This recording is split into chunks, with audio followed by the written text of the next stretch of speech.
غالب institute کے زیر اہتمام کتابوں کی دنیا کے عنوان سے گفتگو کا ایک نیا سلسلہ شروع کیا جا رہا ہے۔ اس گفتگو میں آپ تمام حضرات کا استقبال کرتا ہوں، خوش آمدید کہتا ہوں۔ اور خصوصاً پروفیسر رضوان قیصر صاحب کا شکر گزار ہوں کہ انہوں نے غالب انسٹیٹیوٹ سے شائع ہونے والی ایک کتاب اردو ادب میں تقسیم ہند اور اس کے نتائج پر گفتگو کے لیے وقت نکالا۔ غالب انسٹیٹیوٹ کی جو علمی اور تہذیبی سرگرمیاں ہیں ان سے ہم سبھی واقف ہیں۔ کتابوں کی اشاعت اس ادارے کے منصوبے کا ایک اہم ترین حصہ ہے اور اس کے علمی، اشاعتی اور تہذیبی دائرۂ کار میں نہ صرف غالب تنقید غالب تحقیق آتی ہے بلکہ غالب کے پیش رو، غالب کے معاصرین اور پھر اس زمانے کے اہم ترین شعراء و ادبا کے تعلق سے بھی غالب انسٹیٹیوٹ نے ادبی جلسوں کا اہتمام کیا اور کتابیں شائع کیں۔ سیمیناروں میں جو مقالے پڑھے جاتے ہیں وہ بطور خاص شائع کیے جاتے ہیں اور کتابوں کے اشاعت سے پہلے وہاں کمیٹی ان تمام مقالات کو دیکھتی ہے اور پھر ان تمام مقالوں کو کتابی صورت میں شائع کیا جاتا ہے۔ اردو ادب میں تقسیم ہند اور اس کے نتائج انہی کتابوں میں سے ایک کتاب ہے جس کے تمام مقالے اسی عنوان کے تحت ہونے والے سیمینار میں پیش کیے گئے۔ وقت ایسا ہے کہ اس میں ہم چاہے جتنی گفتگو کر لیں علمی اور ادبی، اور ہم جس حد تک اور جتنا اپنے آپ کو علمی و ادبی اعتبار سے ثروت مند بنانے کی کوشش کریں، لیکن صورتحال یہ ہے اس وقت دنیا کی کہ ایک افسردگی کی کیفیت ہے، اور یہ افسردگی کی کیفیت اس وقت اور تیز ہو جاتی ہے یا اس کا اثر ہم پر زیادہ ہوتا ہے جب ہم دنیا کے بارے میں خبریں سنتے اور پڑھتے ہیں۔ ایک کہتے ہیں کہ تاریخ میں ہمیشہ ایسا ہوا ہے کہ انسانی زندگی پر اجتماعی صورت میں یا اجتماعی شکل میں وبا کی صورت میں جو ایک پریشاں حالی آتی ہے یا آئی ہے، کچھ اسی طرح کی صورتحال سے ہمیں سامنا ہے، لیکن اس صورتحال کو کچھ بہتر بنانے کے لیے یا اس صورتحال سے اپنے آپ کو کچھ کہتے ہیں کہ کچھ اس سے نکالنے کے لیے یہ ضروری ہے کہ ہم علمی ادبی گفتگو بھی کرتے رہیں۔ ظاہر ہے کہ علمی ادبی گفتگو فاصلے کے ساتھ ہو رہی ہے، اور فاصلہ اس وبائی صورت سے پہلے بھی باقی تھا، اور ایسا نہیں ہے کہ فاصلے کو اس صورت نے، اس وبائی صورت نے زیادہ بڑھایا ہے، لیکن سچ یہ ہے کہ اس فاصلے نے اور اس وبائی صورت نے ہمارے طرز احساس کو، طرز زندگی کو تبدیل کر دیا ہے، اور اس تبدیلی کی وجہ سے نفسیاتی طور پر جن مسائل سے دنیا دوچار ہے، ان مسائل سے نکلنے کی بھی یہی صورت ہے کہ ہم اپنے آپ کو مصروف رکھیں، اور یہ مصروفیت صرف علمی ادبی ہی نہیں ہے بلکہ اس کا تعلق عام انسانی زندگی سے بھی ہونا چاہیے۔ تو غالب انسٹیٹیوٹ نے اور اس کے اراکین نے اس بات کی ضرورت محسوس کی کہ غالب انسٹیٹیوٹ کے زیر اہتمام کتابوں کی دنیا کے عنوان سے گفتگو کا سلسلہ شروع کیا جائے، اور وہ اس لیے کہ کتابیں کتابیں کا مطلب ظاہر ہے کہ تحریریں ہیں، اور تحریریں ہی دراصل حوالے کے طور پر استعمال کی جاتی ہیں، اور تقریروں کا تو جو ایک سلسلہ ہے وہ تقریریں بھی رفتہ رفتہ ہم بھولتے جاتے ہیں، جنہیں ہم پہلے کبھی سننے کا ہمیں موقع ملا تھا۔ تو تحریروں کی طرف آنے سے ایک جو اس کا روشن پہلو ہے وہ یہ ہے کہ ہم اپنے آپ کو ایک ایسی دنیا کی طرف لے جا رہے ہیں جو دنیا تحریر کی ہے، اور تحریر کی جو دنیا ہے، ظاہر ہے کہ وہ تحریر کی دنیا باہر کی دنیا سے ویسے تو مختلف ہے اور اس کی ایک اپنی دنیا ہے، لیکن جو دنیا تحریر کے اندر قائم کی گئی ہے، بنائی گئی ہے، یا زبان نے جو خود جس دنیا کو خلق کیا ہے، وہ زبان بننے کے مرحلے میں، تشکیل کے مرحلے میں اور اپنے پورے سروکار کے مرحلے میں، قائم ہونے کے مرحلے میں، ظاہر ہے کہ اس کا ایک تعلق باہر کی دنیا سے رہا ہے۔ تو اصل حقیقت جو ہے وہ تو کہتے ہیں کہ تحریر کے اندر ہے اور تحریر میں ہے، لیکن دیکھیے کہ ہم سماجی حیثیت کی بات کرتے ہیں، سماجی رشتے کی بات کرتے ہیں اور سماجی سروکار کی بات کرتے ہیں، تو تحریروں میں بھی ظاہر ہے کہ یہ تمام کی تمام چیزیں موجود ہوتی ہیں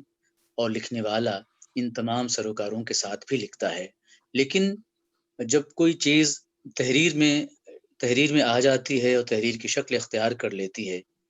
تو اس کی طرف جو ہمارا میلان ہے یا اس کی طرف جو ہمارا ایک انہماک ہے، ظاہر ہے کہ وہ اس کی یہ دوسری ہو جاتی ہے، اور تقریر ظاہر ہے کہ اس ایک عجیب اتفاق ہے کہ جس سیمینار کے مقالوں کو کتابی شکل میں پیش کیا گیا ہے، اس سیمینار میں پروفیسر رضوان قیصر بھی موجود تھے، انہوں نے اپنا ایک مقالہ پیش کیا تھا اور مجھے بھی اس سیمینار میں ایک مضمون کو پڑھنے کا موقع ملا۔ تو اس سیمینار کے تعلق سے اگر ہم گفتگو کرنا چاہیں تو رضوان قیصر صاحب بھی اس کا مجموعی تاثر بیان کر سکتے ہیں، میرے ذہن میں بھی بہت سی باتیں ہیں، اور وہ اس لیے ہے کہ اور یہ بھی میں ابتدائی میں یہ عرض کر دینا چاہتا ہوں کہ چونکہ اس موضوع کا تعلق تاریخ سے تھا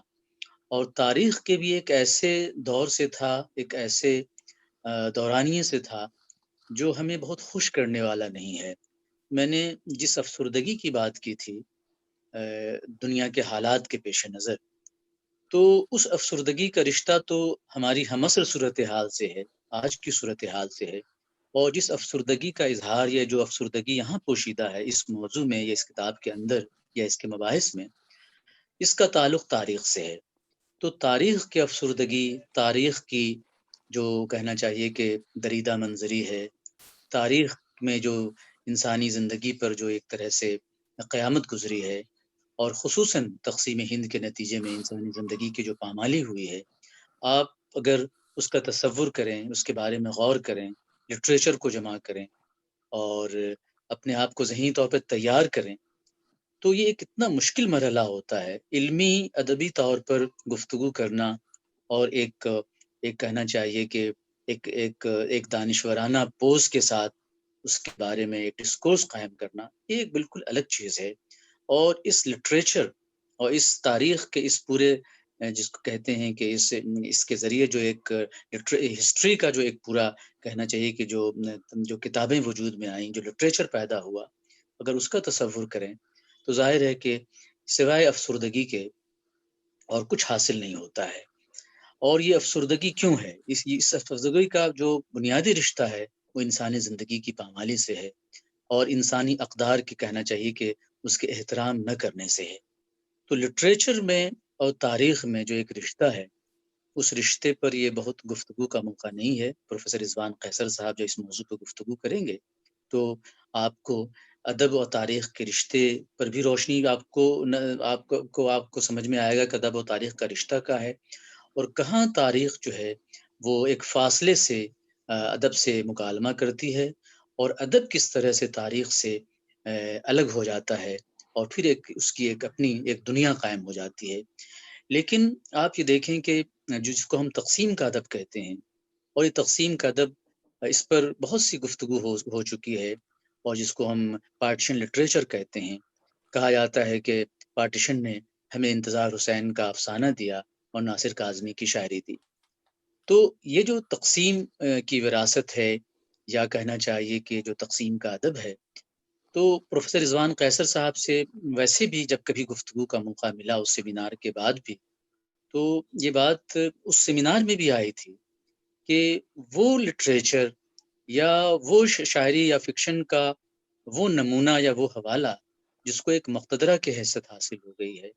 اور جس کے بغیر ہم کوئی گفتگو نہیں کرتے ہیں تقسیم کے ادب پر یا تقسیم پر۔ لیکن اس کے علاوہ بھی اتنا کچھ لکھا گیا ہے اور اتنا کچھ اس سے میں موجود ہے اس موضوع کے تعلق سے، کہ اس کی طرف ہماری نگاہ نہیں جاتی ہے۔ تو اس سیمینار کا مقصد ہی یہی تھا کہ برسوں سے، یعنی ساریہ کے پارٹیشن کے بعد سے ہی مختلف صورتوں میں، شکلوں میں، شاعری میں، افسانے میں، تنقید میں اس کا ذکر ہوتا رہا، اور اس پر باضابطہ کتابیں لکھی گئیں۔ شمیم حنفی کی ایک کتاب ہے پوری تقسیم کا المیہ، اور اور ہجرت وغیرہ کے پورے اس کو انہوں نے اپنی اس کتاب میں مختلف مضامین کے ذریعہ سمیٹنے کی کوشش کی ہے۔ تو یہ ایک اس کی ضرورت محسوس کی جا رہی تھی کہ ایک اجتماع کی صورت میں اور لوگوں کو جمع کر کے اس موضوع کے تعلق سے گفتگو کا موقع دیا جائے، اور لوگ اپنی ظاہر ہے دیکھیے کہ یہ سیمینار جو ہے جب یہ 2018 میں یہ کتاب شائع ہوئی ہے، تو آپ اس سے اندازہ کیجئے کہ کتنا ایک عرصہ بیت گیا ہے، اور اس کے بعد ظاہر ہے کہ تقسیم پر گفتگو کرنا، تقسیم سے جو لٹریچر پیدا ہو اس پہ گفتگو کرنا، ایک طرح سے اپنے آپ کو تھوڑا سا فاصلے کے ساتھ بھی تقسیم کے نتیجے میں پیدا ہونے والے کہنا چاہیے لٹریچر کو اور حالاتیوں کو دیکھنا ہے۔ تو جیسے جیسے وقت گزرتا جاتا ہے، ہم تھوڑے معروضی بھی ہوتے ہیں اور جذباتیت میں تھوڑی کمی بھی واقع ہو جاتی ہے۔ تو یہ بہت ایک کہنا چاہیے کہ اس وقت جو صورتحال دنیا کی ہے، اس دنیا کی صورتحال نے ہمیں جتنا پریشان کیا ہے، اور انسانی زندگی جتنی پریشان ہوئی ہے، عام زندگی جتنی پریشان ہوئی ہے، آپ اس کے پیش نظر آپ اس موضوع کو دیکھیے۔ تو جیسے ہی میرے ذہن میں یہ موضوع آیا اور مجھے کہا گیا کہ اس پہ کچھ بات کرنی ہے پروفیسر رضوان قیصر صاحب سے، تو مجھے یہ لگا کہ آج کی تاریخ میں ہم کسی ایسے ایک علمی موضوع پہ گفتگو کریں جو خالص لٹری ہو، خالص ادبی ہو، تو کم سے کم طبیعت جو ہے وہ ایک طرح سے آمادہ نہیں ہوتی ہے کہ ہم کوئی خالص علمی ادبی گفتگو کریں، وہ کہ کرنی چاہیے اور ہم کرتے بھی ہیں۔ لیکن یہ اتفاق ہے کہ اردو ادب میں تقسیم ہند اور اس کے نتائج غالب انسٹیٹیوٹ کی اس کتاب نے ایک رشتہ ظاہر ہے کہ آج کی زندگی سے قائم کر دیا۔ اور دیکھیے انسانی زندگی جو ہے اور اس کا جو سفر ہے، چاہے المیہ کسی زمانے کا ہو، تباہی کسی زمانے کی ہو، انسانی رشتہ اتنا مضبوط ہوتا ہے، اس کا سلسلہ اتنا طویل ہے کہ کہیں کوئی کڑی ٹوٹتی نظر نہیں آتی ہے۔ اور دکھ کا کوئی ایک ایسا ڈیفینیشن نہیں ہے جس پر کہنا چاہیے کہ وہ کسی علاقے کا دکھ ہے، کسی خاص کمیونٹی کا دکھ ہے۔ دکھ دکھ ہے، اور اس لیے وحید اختر نے کہا تھا کہ آنکھ جو نم ہو وہی دیدہ تر میرا ہے۔ تو یہ ایک زندگی کے دکھ کا اور زندگی کو محسوس کرنے کا ایک کہنا چاہیے کہ ایک آفاقی تصور ہے، جس میں کوئی جغرافیے کی پابندی نہیں ہے، کسی خاص رنگ و نسل کی پابندی نہیں ہے، اور صرف ہم انسانی بنیادوں پر ظاہر ہے کہ ہم انسانی زندگی کی تباہی کو، اس کی خوشیوں کو، اس کی تمناؤں کو ہم دیکھتے ہیں۔ تو پروفیسر رضوان قیصر صاحب آج اس گفتگو میں ان کو ظاہر ہے کہ شریک ہیں، اور اس کتاب پر ان کو اظہار خیال کرنا ہے۔ اور ظاہر ہے کہ جو سوال ہے اور جو جواب ہے، یہ کہنا چاہیے کہ ایک طرح سے مکالمہ ہے پروفیسر رضوان قیصر صاحب سے، اور وہ اس موضوع کے پیش نظر بھی اگر آپ دیکھیں اس کے تناظر میں، تو پروفیسر رضوان قیصر صاحب کا یہاں ہونا بہت اہم بات ہے۔ اور اس کی وجہ یہ ہے کہ ان کا جو ان کی تاریخ کے مطالعے کا، اور ایک کہنا چاہیے کہ تاریخ کی طرف جو ان کا میلان ہے، اور تاریخ کے تعلق سے جو ان کی بصیرتیں ہیں، اور اس میں جو ایک اہم ترین جو حوالہ ہے وہ دراصل اردو اور فارسی کے لٹریچر سے ان کی آ گئی ہے۔ اور بیشتر جو تاریخ داں ہمارے یہاں رہے ہیں اس زمانے میں بھی جو ہیں، اگر آپ دیکھیں کہ ان کا اختصاص اگر قائم ہوتا ہے تو اس کی ایک بڑی وجہ، خاص طور پر جو ہمارا جو انشینٹ وہ ہے، ہسٹری ہے، اس میں اگر آپ دیکھیں تو بغیر فارسی کے، اور پھر بعد کے زمانے میں بھی اردو کے کسی متن کے بغیر ایک طرح سے کہنا چاہیے کہ تاریخ کا پورا شعور اس طرح سے کہنا چاہیے کہ پیدا نہیں ہو پاتا ہے۔ مولانا آزاد پر جس طرح سے پروفیسر رضوان قیصر صاحب نے کتاب لکھی، اور جس طرح سے اس کی پذیرائی ہوئی، میں اتفاق یہ ہے کہ اس کتاب کے جلسے میں موجود تھا۔ اور ایک اور رشتہ ان سے یہ ہے کہ میں بھی جواہر لال یونیورسٹی کا پروڈکٹ ہوں، اور وہ بھی وہاں کے طالب علم اور ریسرچر رہے ہیں، تو ایک طرح سے ہم ایک ہی یونیورسٹی کے بنائے ہوئے ہیں، اور ہم لوگ پھر ظاہر ہے کہ ہمارے سینئر ہیں. آپ کا تعلق شعبہ تاریخ جامعہ ملیہ اسلامیہ سے ہے، میں شعبہ اردو میں ہوں، تو کئی چیزیں ایک ساتھ مل گئی ہیں. لیکن جو سب سے اہم بات ہے وہ یہ ہے کہ تقسیم ہند، اردو ادب میں تقسیم ہند، اس موضوع پر گفتگو کے لیے ایک تاریخ کے ایک نہایت ہی ہم اسکالر کو، پروفیسر کو، استاد کو دعوت دی گئی ہے کہ وہ یہ ہمیں بتائیں کہ اردو ادب میں ظاہر ہے کہ اس کتاب کے حوالے سے کہ اردو ادب میں جو تقسیم ہند کا ذکر ہے وہ کس طرح ہوا ہے، اور تاریخ میں جس طرح تقسیم ہند کا ذکر ہے، تو تاریخ میں تقسیم ہند، اردو ادب میں تقسیم ہند اور تاریخ میں تقسیم ہند، تو یہ جو دونوں میں تاریخ کا عمل ہے، وہ تاریخ کا عمل انہیں کیسا دکھائی دیتا ہے. اور جب وہ اس کتاب کو دیکھتے ہیں تو اس کتاب کو دیکھنے کے بعد، چونکہ وہ خود اس میں شریک رہے ہیں، ان کا مضمون بھی اس میں شامل ہے موزیل کے حوالے سے، تو وہ کیا محسوس کرتے ہیں کہ ہم لٹریچر والوں نے کس طرح سے اس المیہ کو دیکھا ہے لٹریچر کے حوالے سے، اور تاریخ کے نقطہ نظر سے بھی جب ہم لٹریچر کو دیکھتے ہیں، تو ایک ادیب کے یہاں جو تاریخی تناظر ہے لٹریچر کو پڑھنے میں، اردو ادب کے لٹریچر کو پڑھنے میں، اور ایک تاریخ داں کا جو تناظر ہے تاریخی، وہ جب پڑھتا ہے ادب میں، اردو ادب میں تقسیم ہند کو، تو دونوں میں قربت و فاصلے کی بنیادیں کیا ہیں، اور ان قربتوں اور فاصلوں سے اردو ادب میں تقسیم ہند کی تفہیم میں کیا مدد ملی ہے، کیا رکاوٹ پیدا ہوئی ہے. تو یہ وہ مسائل ہیں جن مسائل پر ایک بہت طویل گفتگو ہو سکتی ہے. تو میں پروفیسر رضوان قیصر صاحب سے گزارش کروں گا کہ یہ تو ایک تمہید کے طور پر میں نے، چونکہ یہ سلسلہ آج ہی شروع ہو رہا ہے، تو مجھے کچھ ادارے کی طرف سے بھی کہنا تھا، کچھ کرائسس جو ہے ہمارے وقت کا، ظاہر ہے کہ ان کی وہ اکثر ان کی گفتگو ہوتی رہتی ہے، تحریریں شائع ہوتی رہتی ہیں، تو اس کرائسس سے بھی ہم سب گزر رہے ہیں. تو ہم اس کمرے میں روشنی میں، جس میں تھوڑی سی مدھم روشنی ہے، تھوڑی تیز روشنی ہے، ہم بیٹھ کر کے ظاہر ہے کہ باہر کی دنیا سے بے تعلق نہیں رہ سکتے تھے. اور سچ یہ ہے کہ جب میں اس کتاب کو دوبارہ پڑھ رہا تھا، اردو ادب میں تقسیم ہند اس کے نتاج، تو ایک افسردگی کی بھی کیفیت یا اس کی لہر اٹھنے لگی تھی. جو اشعار لوگوں نے اس میں ناصر کاظمی کے اور دیگر شعراء کے پیش کیے، کلیم عاجز کے، یا منٹو پہ جن لوگوں نے لکھا ان کی کہانیوں کے تعلق سے، یا انتظار حسین کے فکشن کے تعلق سے. تو پروفیسر رضوان قیصر صاحب، آپ سے گزارش ہے کہ آپ اس کتاب کے تعلق سے اور مجموعی طور پر جو آپ محسوس کرتے ہیں، ان خیالات سے آپ ہمیں نوازیں. پروفیسر رضوان قیصر صاحب. سرور الہدیٰ صاحب، آپ کا بہت شکریہ. آپ کی جو تمہیدی کلمات تھے وہ دراصل گفتگو کی نوعیت کی یہ ایک طرح سے میں کہہ سکتا ہوں کہ روڈ میپ آپ نے تیار کیا کہ کن کن دشاؤں میں ہم لوگوں کی گفتگو آگے بڑھ سکتی ہے. لیکن اس سے پہلے میں شکریہ ادا کرنا چاہتا ہوں غالب انسٹیٹیوٹ کا، اس کے ڈائریکٹر رضا حیدر صاحب کا، کہ یہ بہت ہی انوویٹو انداز ہے